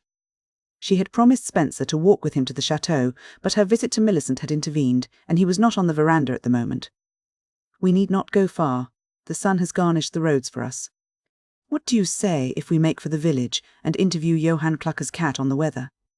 His tone was quite reassuring. To her transparent honesty of purpose, it seemed better that they should discuss Millicent's motive in coming to the hotel and then dismiss it forever. "A most excellent idea," she cried lightly. "I have been writing all the morning, so a breath of fresh air will be grateful." They passed down the steps. They had not gone more than a few paces when the driver of an empty carriage pulled up his vehicle and handed Bower a telegram. "They gave it to me at St. Moritz, Herr Bower," he said. "I took a message there for Herr Spencer, and they asked me to bring this to you, as it would reach you more quickly than if it came by the post." Bower thanked the man and opened the envelope. It was a very long telegram, but he only glanced at it in the most cursory manner before putting it in a pocket. At a distant corner of the road by the side of the lake, Millicent turned for a last look at the hotel and waved a hand at them. Helen replied. "I almost wish now she was staying here a few days," she said wistfully. "She ought to have seen our valley in its summer greenery." "I fear she brought winter in her train," was Bower's comment. "But the famous cat must decide. Here, boy," he went on, hailing a village urchin, "where is Johann Plucker's house?" The boy pointed to a track that ran close to the right bank of the tiny inn. He explained volubly and was rewarded with a franc. "Do you know this path?" asked Bower. "Clucker's chalet is near the waterfall, which should be a fine sight owing to the melting snow." It was Helen's favourite walk. She would have preferred a more frequented route, but the group of houses described by the boy was quite near, and she could devise no excuse for keeping to the busy highway. As the path was narrow, she walked in front. The grass and flowers seemed to have drawn fresh tints from the snow, which had cleared away with magical rapidity from this sheltered spot. But the little rivulet, usually diamond bright, was now a turbulent and foaming stream. Care was needed not to slip. If anyone fell into that miniature torrent, it would be no easy matter to escape without broken bones. Would you ever believe that a few hours' snow, followed by a hot sun, would make such a difference to a mere ribbon of water like this? She asked, when they were passing through a narrow cleft in a wall of rock, through which the inn roared with a quite respectable fury. "I am in a mood to believe anything," said Bower. "Do you remember our first meeting at the Embankment Hotel? Who would have imagined then that Millicent Jacks, a few weeks later, would rush 1,000 miles to the Maloja and scream her woes to heaven and the multitude? Neither you nor I fancy, had seen her during the interval." "Did she tell you the cause of her extraordinary behaviour?" "No, I did not ask her, but it scarce needed explanation, Mr. Bower. I fear she suspected me of flirting. It was unjust, but I can well conceive that a woman who thinks her friend is robbing her of a man's affections does not wait to consider nice points of procedure. Surely Millicent did not say that I had promised to marry her?" Though Helen was not prepared for this downright plunge into an embarrassing discussion, she managed to evade a direct answer. "There was more than a suggestion of that in her words last night," she said. "Perhaps she thought so in all seriousness. You seem to have undeceived her today, and I am sure you must have dealt with her kindly, or she would not have acknowledged her mistake in such frank terms to me. There, now. That is the end of a very disagreeable episode. Shall we say no more about it?" Helen was flushed and hurried of speech, but she persevered bravely, hoping that Bower's tact would not desert him at this crisis. She quickened her pace a little, with the air of one who has said the last word on a difficult topic and is anxious to forget it. Bower overtook her. He grasped her shoulder almost roughly and drew her round till she faced him. "You are trying to escape me, Helen," he said hoarsely. "That is impossible. Someone must have told you what I said to Millicent in the hearing of all who chose to listen. Her amazing outburst forced from me an avowal that should have been made to you alone. Helen, I want you to be my wife. I love you better than all the world. I have my faults. What man is flawless? But I have the abiding virtue of loving you. I shall make your life happy, Helen. For God's sake, do not tell me that you are already promised to another."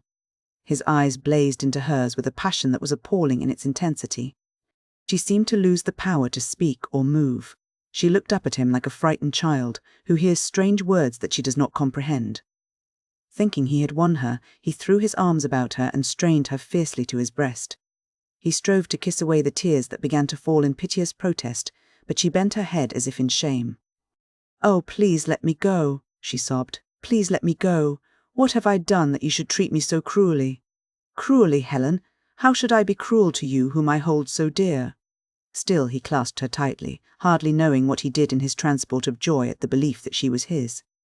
She struggled to free herself. She shrank from this physical contact with a strange repulsion. She felt as a timid animal must feel when some lord of the jungle pulls it down and drags it to his lair. Bower was kissing her cheeks, her forehead, her hair, finding a mad rapture in the fragrance of her skin. He crushed her in a close embrace that was almost suffocating. "Oh, please let me go," she wailed. "You frighten me. Let me go. How dare you?" She fought so wildly that he yielded to a dim sense that she was in earnest. He relaxed his grip. With the instinct of a hunted thing, she took a dangerous leap for safety clean across the swollen inn. Luckily, she alighted on a broad boulder, or a sprained ankle would have been the least penalty for that desperate means of escape.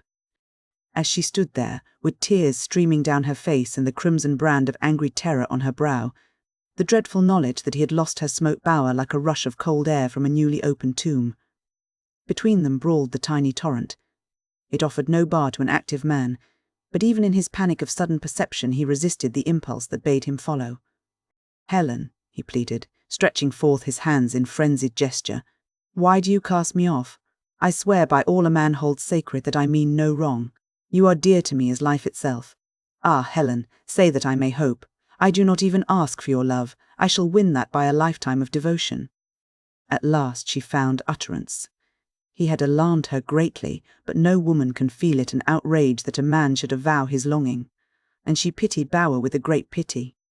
Deep down in her heart was a suspicion that they might have been happy together had they met sooner. She would never have loved him. She knew that now, beyond cavil. But if they were married, she must have striven to make life pleasant for him, while she drifted down the smooth stream of existence, free from either abiding joys or carking sorrows. "I am more grieved than I can tell that this should have happened," she said, striving hard to restrain the sob in her voice, though it gave her words the ring of genuine regret. "I little dreamed that you thought of me in that way, Mr. Bower. But I can never marry you. Never, no matter what the circumstances. Surely you will help me to dispel the memory of a foolish moment. It has been trying to both of us. Let us pretend that it never was." Had she struck him with a whip, he could not have flinched so visibly beneath the lash as from the patent honesty of her words. For a time he did not answer, and the sudden calm that came quick on the heels of frenzy had in it a weird peacefulness. Neither could ever again forget the noisy rush of the stream, the glad singing of birds in a thicket overhanging the bank, the tinkle of the cowbells as the cattle began to climb to the pastures for a luxurious hour ere sundown. It was typical of their lives that they should be divided by the infant inn, almost at its source, and that thenceforth the barrier should become ever wider and deeper till it reached the infinite sea. He seemed to take his defeat well. He was pale, and his lips twitched with the effort to attain composure. He looked at Helen with a hungry longing that was slowly acknowledging restraint. "I must have frightened you," he said, breaking a silence that was growing irksome. "Of course, I apologize for that. But we cannot leave things where they are. If you must send me away from you, I may at least demand a clear understanding. Have no fear that I shall distress you further. May I join you, or will you walk to the bridge a little higher up?" "Let us return to the hotel," she protested. "No, no, we are not children. We have broken no law of God or man. Why should I be ashamed of having asked you to marry me, or you to listen, even though it be such a hopeless fantasy as you say?" Helen, deeply moved in his behalf, walked to a bridge of planks a little distance upstream. Bower joined her there. He had deliberately resolved to do a dastardly thing. If Spencer was the cause of Helen's refusal, that obstacle, at any rate, could be smashed to a pulp. "Now, Helen," he said, "I want you to believe that your happiness is my only concern. Perhaps, at some other time, you may allow me to renew in less abrupt manner the proposal I have made today. But when you hear all that I have to tell, you will be forced to admit that I placed your high repute above every other consideration in declaring my love before, rather than after, you learned how and why you came to Switzerland." His manner was becoming more calm and judicial each moment. It reacted on Helen, who gazed at him with a very natural surprise in her still tear-laden eyes. "That, at least, is simple enough," she cried. "No. It is menacing, ugly, a trick calculated to wound you sorely. When first it came to my ears, I refused to credit the vile meanness of it. You saw that telegram which reached my hands as we quitted the hotel. It is a reply to certain inquiries I caused to be made in London. Read it." Helen took the crumpled sheets of thin paper and began to read. Bower watched her face with a maleficent confidence that might have warned her had she seen it. But she paid heed to nothing else at that moment save the mysterious words scrawled in a foreign handwriting, "Have investigated Firefly incident fully." Pargrave compelled Mackenzie to explain. The American, Charles K. Spencer, recently residing at Embankment Hotel, is paying Miss Helen Winton's expenses, including cost of publishing her articles. He followed her on the day of her departure and has since asked Mackenzie for introduction. Pargrave greatly annoyed and holds Mackenzie at your disposal. Kennet. Helen went very white, but she spoke with a firmness that was amazing, even to Bower. "Who is Kennet?" she said. "One of my confidential clerks?" "And Pargrave?" "The proprietor of the Firefly." "Did Millicent know of this plot?" "Yes." Then she murmured a broken prayer. "Ah, dear heaven," she complained, "for what am I punished so bitterly?" Carl, the voluble and sharp-eyed, retailed a bit of gossip to Stampa that evening as they smoked in Johann Klucker's chalet. "As I was driving the cattle to the Middle Alp today, I saw our Fraulein in the arms of the big Voyager," he said. Stampa withdrew his pipe from between his teeth. "Say that again," he whispered, as though afraid of being overheard. Carl did so with fuller details. "Are you sure?" asked Stampa. Carl sniffed scornfully. "Ach Gott, how could I err?" he cried. "There are not so many pretty women in the hotel that I should not recognize our Fräulein. And who would forget Herr Bower? He gave me 2 louis for a 10 francs job. We must get them together on the hills again, Christian. He will be soft-hearted now, and pay well for taking care of his lady." "Yes," said Stampa, resuming his pipe. "You are right, Carl. There is no place like the hills. And he will pay. The highest price. Look you, sapalot. I shall exact a heavy fee this time." Chapter 16. Spencer explains. A sustained rapping on the inner door of the hut roused Helen from dreamless sleep. In the twilight of the mind that exists between sleeping and waking, she was bewildered by the darkness, perhaps baffled by her novel surroundings. She strove to pierce the gloom with wide-open, unseeing eyes, but the voice of her guide broke the spell. "Time to get up, Signora. The sun is on the rock, and we have a piece of bad snow to cross." Then she remembered and sighed. The sigh was involuntary, the half-conscious tribute of a wearied heart. It needed an effort to brace herself against the long hours of a new day, the hours when thoughts would come unbidden, when regrets that she was fighting almost fiercely would rush in and threaten to overwhelm her. But Helen was brave. She had the courage that springs from the conviction of having done that which is right. If she was a woman too, with a woman's infinite capacity for suffering, well, that demanded another sort of bravery, a resolve to subdue the soul's murmurings, a spiritual teeth clenching in the determination to prevail, a complete acceptance of unmerited wrongs in obedience to some inexplicable decree of Providence. So she rose from a couch, which at least demanded perfect physical health ere one could find rest on it, and, being fully dressed, went forth at once to drink the steaming hot coffee that filled the tiny hut with its fragrance. "A fine morning, Pietro?" she asked, addressing the man who had summoned her. "Si, Signora. Dawn is breaking with good promise. There is a slight mist on the glacier, but the rock shows clear in the sun." She knew that an amiable grin was on the man's face, but it was so dark in the cabane that she could see little beyond the figures of the guide and his companion. She went to the door and stood for a minute on the narrow platform of rough stones that provided the only level space in a witch's cauldron of moss-covered boulders and rough ice. Beneath her feet was an ultramarine mist. Around her were masses of black rock. But overhead was a glorious pink canopy, fringed by far-flung circles of translucent blue and tenderest green. And this heaven's own shield was ever widening. Eastward its arc was broken by an irregular dark mass, whose pinnacles glittered like burnished gold. That was the Aguagliol's rock, which rises so magnificently in the midst of a vast ice field, like some great portal to the wonderland of the Bernina. She had seen it the night before, after leaving the small restaurant that nestles at the foot of the Rosegear Glacier. Then its scarred sides, brightened by the crimson and violet rays of the setting sun, looked friendly and inviting. Though its base was a good mile distant across the snow-smooth surface of the ice, she could discern every crevice and ledge and steep couloir. Now, all these distinguishing features were merged in the sea-blue mist. The Great Wall itself seemed to be one vast, unscalable precipice, capped by a series of shining spires.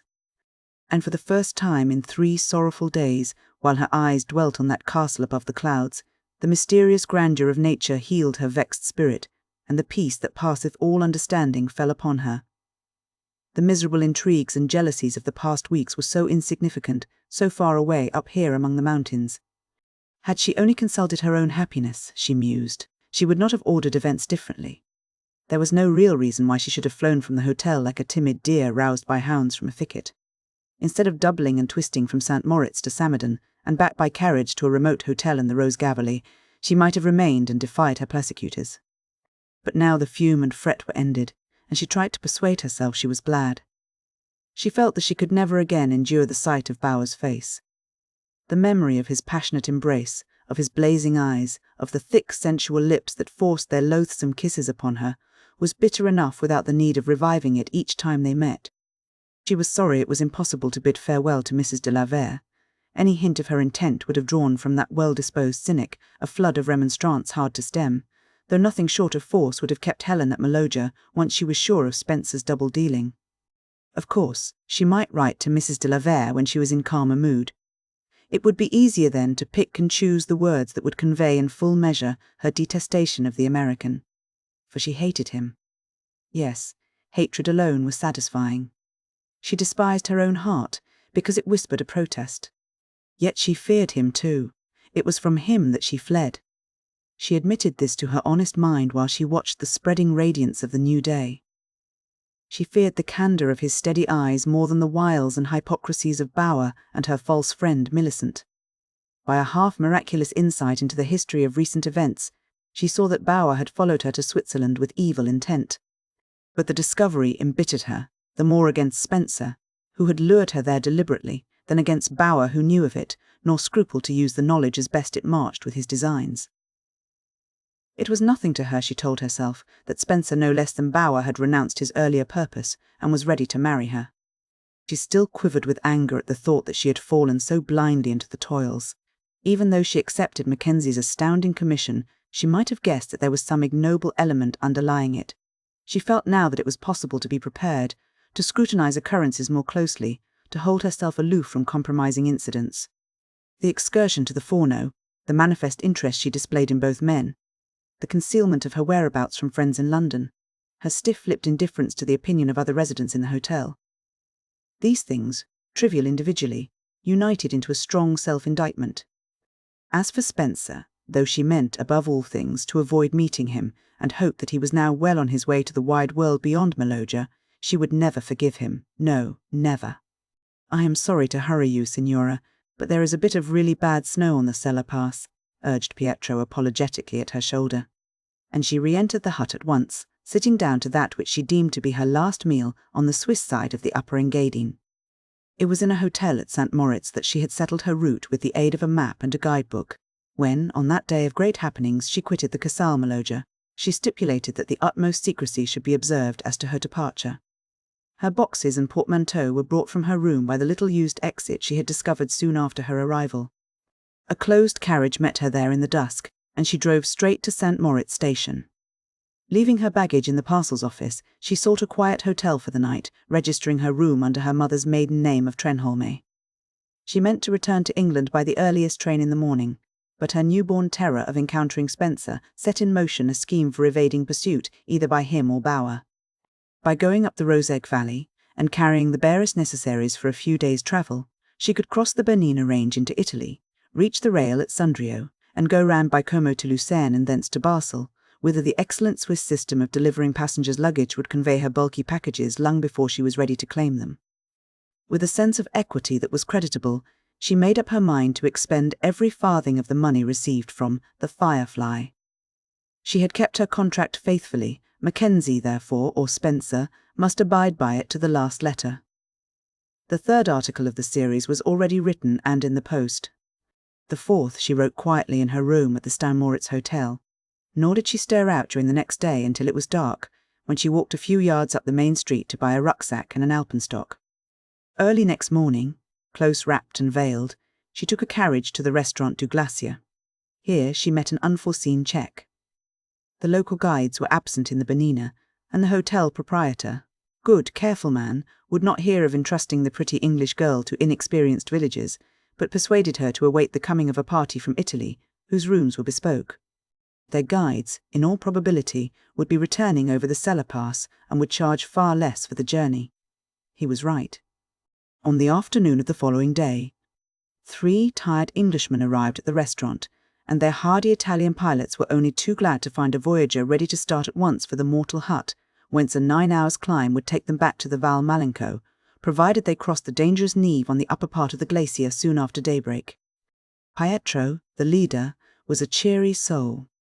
Like others of his type in the Bernina region, he spoke a good deal of German, and his fund of pleasant anecdote and reminiscence kept Helen from brooding on her own troubles during the long evening in the hut. And now, while she was finishing her meal in the dim light of dawn, and the second guide was packing their few belongings, Pietro regaled her with a legend of the Monte del Diavolo, which overlooks Sondrio and the lovely valley of the Adda. "Once upon a time, Signora, they used to grow fine grapes there," he said, "and the wine was always sent to Rome for the special use of the Pope and his cardinals. That made the people proud, and the devil took possession of them, which greatly grieved a pious hermit who dwelt in a cell in the little Val Malgina, by the side of a torrent that flows into the Adda. So one day he asked the good Lord to permit the devil to visit him, but when Satan appeared, the saint laughed at him. 'You,' he cried, 'who sent for you? You are not the prince of the infernal regions.' 'Am I not?' said the stranger, with a truly fiendish grin. 'Just try my powers and see what will happen.' 'Very well,' said the saint, 'produce me 20 barrels of better wine than can be grown in Sondrio.' So old Barbariccia stamped his hoof, and lo! there were the 20 barrels, while the mere scent of them nearly made the saint break a vow that he would never again taste fermented wine. But he held fast and said, 'Now, drink the lot.' 'Oh, nonsense,' roared the devil. 'Pooh,' said the hermit, 'you're not much of a devil if you can't do in a moment what the College of Cardinals can do in a week.' That annoyed Satan, and he put away barrel after barrel until the saint began to feel very uneasy. But the last barrel finished him, and down he went like a log, whereupon the holy man put him into one of his own tubs and sent him to Rome to be dealt with properly. There was a tremendous row, it is said, when the cask was opened. In the confusion, Satan escaped. But in revenge for the trick that had been played on him, he put a blight on the vines of the Adda, and from that day to this, never a litre of decent wine came out of Sondrio. "I guess if that occurred anywhere in Italy nowadays, they'd lynch the hermit," said a voice in English outside. Helen screamed, and the 2 Italians were startled. No one was expected at the hut at that hour. Its earliest visitors should come from the inner range, after a long tramp from Italy or Pontresina. "Sorry if I scared you," said Spencer, his tall figure suddenly darkening the doorway. "But I didn't like to interrupt the story." Helen sprang to her feet. Her cheeks, blanched for a few seconds, became rosy red. "You!" she cried. "How dare you follow me here?" In the rapidly growing light, she caught a transitory gleam in the American's eyes, though his face was as impassive as usual. And the worst of it was that it suggested humour, not resentment. Even in the tumult of wounded pride that took her heart by storm, she realized that her fiery vehemence had gone perilously near to a literal translation of the saintly scoff at old Barbariccia, and, now if ever, she must be dignified. Anger yielded to disdain. In an instant she grew cold and self-collected. "I regret that in my surprise I spoke unguardedly," she said. "Of course, this hut is open to everyone. Judging by the look of things between here and the hotel, we shall not be worried by a crowd," broke in Spencer. "I meant to arrive half an hour earlier, but that slope on the Alp Ota offers surprising difficulties in the dark. I wished to say, when you interrupted me, that I am leaving at once, so my presence can make little difference to you," said Helen grandly. "That sounds more reasonable than it really is," was the quietly flippant reply. "It conveys my intent. I have no desire to prolong this conversation," she cried rather more flurriedly. "Now, there I agree with you. We have started on the wrong set of rails. It is my fault. I ought to have coughed, or fallen down the moraine, or done any old thing sooner than butt into the talk so unexpectedly. If you will allow me, I'll begin again right now." He turned to the Italians, who were watching and listening in curious silence, trying to pick up an odd word that would help to explain the relations between the two. "Will you gentlemen take an interest in the scenery for 5 minutes?" he asked with a smile. "Though the valley of the Adda may have lost its wine, it will never lose its love of romance." The polite Italians raised their hats and went out. Helen, drawing a long breath, withdrew somewhat into the shadow. She felt that she would have more command over herself if the American could not see her face. The ruse did not avail her at all. Spencer crossed the floor of the hut until he looked into her eyes. "Helen," he said, "why did you run away from me?" The tender reproach in his voice almost unnerved her, but she answered simply, "What else would you have me do, once I found out the circumstances under which I came to Switzerland? It may be that you were not told the truth." "Who was your informant, Mr. Bower?" "None other." "What, then, is my pitiful story the property of the hotel?" "It is now. I took care of that. Some of the people there had been spreading a misleading version, and it was necessary to correct it. The women, of course, I could not deal with. As the general was an old man, I picked out George de Courcy Vavasour as best fitted to digest the wrong edition. I made him eat it. It seemed to disagree with him, but he got through with an effort." Helen felt that she ought to decline further discussion, but she was tongue-tied. Spencer was regarding her so fixedly that she began to fear lest he might notice the embarrassed perplexity that she herself was quite conscious of.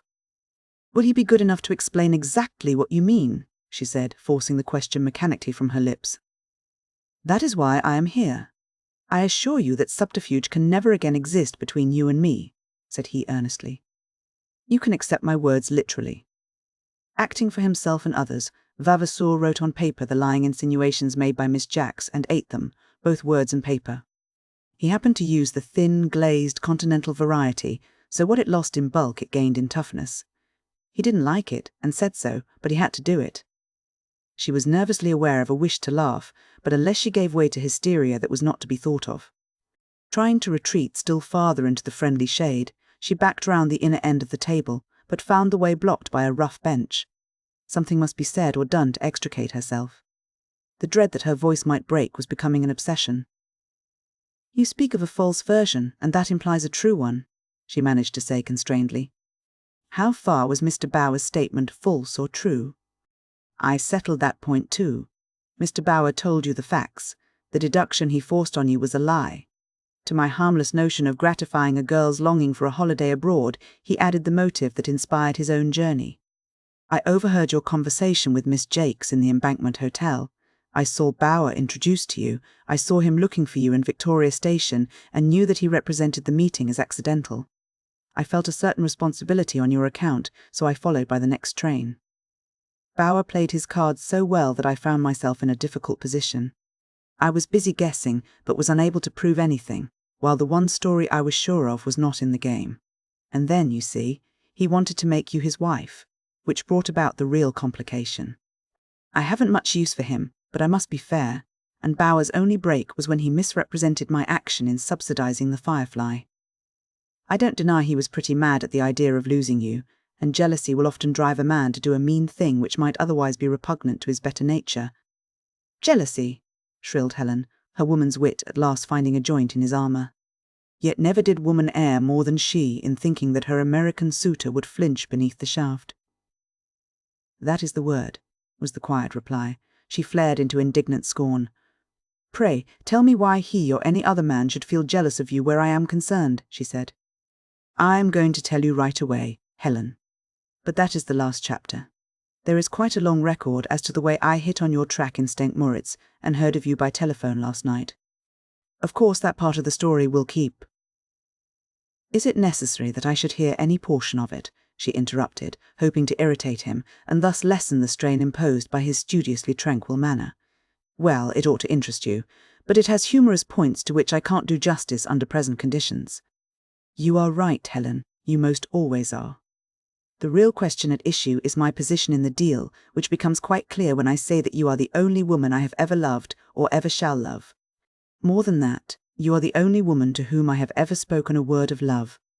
And as I have set about loving the dearest and prettiest and healthiest girl I have ever seen, it is safe to figure that you will have sole claim on all the nice things I can try to say to any woman during the remainder of my life." He hesitated a moment. He did not appear to notice that Helen, after a rebellious gasp or two, had suddenly become very still. "I suppose I ought to have fixed up a finer bit of word-painting than that," he continued slowly. "As a matter of fact, I don't mind admitting that ever since 11 o'clock last night, when the proprietor of the hotel below there telephoned to me that Miss Trenholm had gone to the Mortel hut with 2 guides, I have been rehearsing X plus Y multiplied by Z ways of telling you just how dear you are to me. But they all vanished like smoke when I saw your sweet face. You tried to be severe with me, Helen, but your voice didn't ring true, and you are the poorest sort of prevaricator I know. And the reason those set forms wouldn't work at the right moment is that they were addressed to the silent air. You are near me now, my sweet. You are almost in my arms. You are in my arms, Helen, and it sounds just right to keep on telling you that I love you now and shall love you forever. Oh, my dear, you must never, never run away again. Search the dictionary for all the unkindest things you can say about me, but don't run away. For I know now that when you are absent, the day is night, and the night is akin to death. Guy Pietro was somewhat a philosopher. Stamping about on the tiny stone plateau of the hut to keep at bay the cold mists from the glacier, he happened to glance through the open door. He drew away instantly. Bartolomeo, he said to his companion, we shall not cross the cellar today with our charming voyageur. Bartolomeo was surprised. He looked at the clean-cut crest of the rock, glowing now in vivid sunlight. Argument was not required. He pointed silently with the stem of his pipe. Yes, murmured Pietro. We couldn't have a better day for the pass. It is not the weather. Then what is it? Asked Bartolomeo, moved to speech. She is going the other way. Didn't you catch the tears in her voice yesterday? She smiled at my stories and carried herself bravely, but her eyes were heavy and the corners of her mouth drooped when she was left to her thoughts. And again, my friend, did you not see her face when the young signor arrived? She was frightened. Pietro laughed softly. A woman always fears her lover, he said.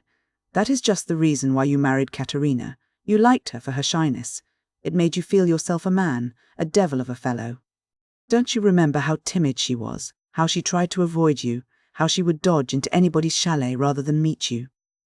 But how do you know? Demanded Bartolomeo, waking into resentful appreciation of Pietro's close acquaintance with his wooing. Because I married Lola 2 years earlier. Women are all the same, no matter what country they hail from, nervous as young chamois before marriage. But after? Body of Bacchus. Was it on Wednesday that Caterina hauled you out of the albergo to chop firewood? Bartolomeo grunted and put his pipe in his mouth again.